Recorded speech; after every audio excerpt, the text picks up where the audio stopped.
دلوقتي تامر حسني وهنا الزاهد طالعين ترند في فيلم ريستارت. الفيلم هينزل امتى وحكايته ايه؟ حالا هتعرفوا.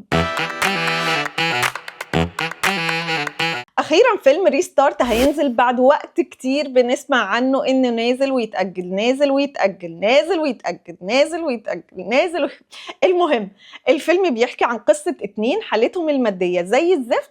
اجيب فلوس منين انا دلوقتي؟ ده في الزمن ده اي حد لو اشترى علبة سمنة بيحس انه كسر وديعة. فبيدخلوا في عالم السوشيال ميديا والتيك توك والترند علشان يشتهروا ويتغنوا ويتزهزه معاهم. انا بلقط المواهب اللي زيكم وبتفوضوني ادير حالي، والعادي بيكفر لي ان انا ارشدكم ومهد لكم الطريق للترند.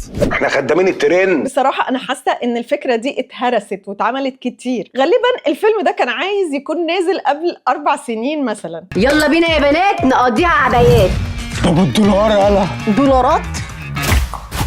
بس بعيدا عن الفكره، شايفه من التريلر ان في افيهات كتيره بتضحك، وانا بصراحه بحب اشوف تامر حسني في الافلام وفي السينما، وبحس ان معظم افلامه ناجحه جدا، بعيدا عن فيلم تاج اللي ما كانش احلى حاجه يعني، اخر واحد ده.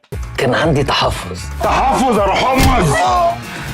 كنت بتقول ايه يا بودي؟ انا بس خدني التعبير، بدل ما اقول اشاده قلت تحفظ. ده اشاده جميله جدا. هنا الزاهد بقى هي في اكتر فتره متالقه فيها دلوقتي بعد ما عملت مسلسل اقامه جبريه اللي شفنا منها الوش التاني المرعب، واثبتت انها ممثله جامده جدا، مش بس ضحك وافيهات وافلام كوميدي. يا بنتي حد جاب سيره الانفصال دلوقتي؟ انا عايزه انفصل. تنفصل دلوقتي؟ عايزه انفصل دلوقتي. طلبتيها ونلتيها. باسم سمرة عامل دور الجوكر، محمد ثروت وميمي جمال وعصام السقا ابطال في الفيلم. سارة وفيق هي مخرجة الفيلم، وعملت قبل كده مع تامر حسني افلام كتير منها فيلم مش انا وفيلم تاج. بصراحة ما كانوش احلى حاجة بالنسبة لي. فيديو متوقف عليه مستقبلي. لا والله مش فاضيه. سيبوه ياخد صوره ويمشي. بحبك. قفشنا الترند.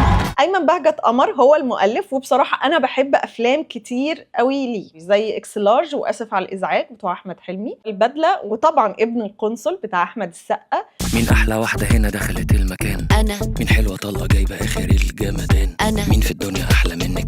مفيش. طب مين في الدنيا لذ منك؟ مفيش. نتراهن لو ضحكتك تاخدي رقمي؟ مش هتعرف. طب ممكن رقمك؟ عشان إيه؟ عشان خاطري.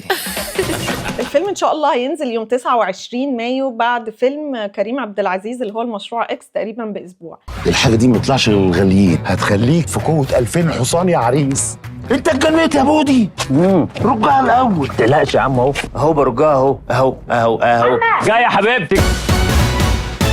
فبداية قوية جدا لموسم أفلام الصيف وأفلام العيد الكبير. ما تنسوش تشتركوا في القناة عشان إن شاء الله بإذن الله أول ما الأفلام دي تنزل أنا هروح أدخلها وهقول لكم رأيي بصراحة، يستاهلوا الفلوس اللي هتدفعوها في التيكت والفشار، ولا وفر فلوسك ووقتك وخلقك لفيلم تاني. وكفاية كده عشان أتعب.